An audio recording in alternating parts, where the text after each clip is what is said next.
పోలవరం మనదంతా కూడా coastal area, నీటి మీద నీరు పుష్కలంగా ఉన్నది. కొన్ని ప్రాంతాలకి నీరు అందుతూ ఉంటుంది, కొన్ని ప్రాంతాలకి అందదు.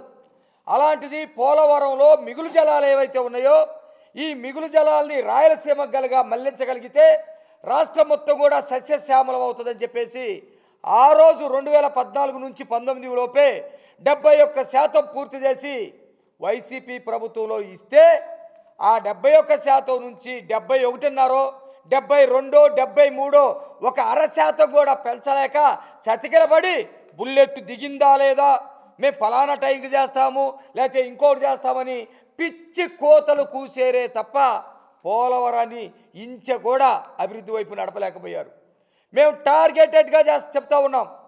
రేపు ఏదైతే పుష్కరాలు వస్తూ ఉన్నాయో 2027 పుష్కరాలు వస్తూ ఉన్నాయో ఆ పుష్కరాల టయానికి పోలవరాన్ని పూర్తి చేస్తామని చెప్పేసి మా మంత్రి నిమ్మల రామానాయుడు గారితో సహా నిరంతరం చంద్రబాబు నాయుడు గారితో సహా అందరూ కూడా దాని మీద సమీక్ష పెడుతూ పరుగులెత్తిస్తూ ఉన్నారు. ఇది పనితనం అంటే, ఇది మా విజయం. ఇలాంటి విజయాలు చూసి ఓర్చుకోలేక కొంతమంది వైసీపీకి సంబంధించినటువంటి వాళ్ళు కడుపు నొప్పితోటి రోజు బాధపడతా ఉన్నారు. ఆవేదనతోటి రోజు అల్లర్లు సృష్టించాలని చెప్పి చూస్తూ ఉన్నారు.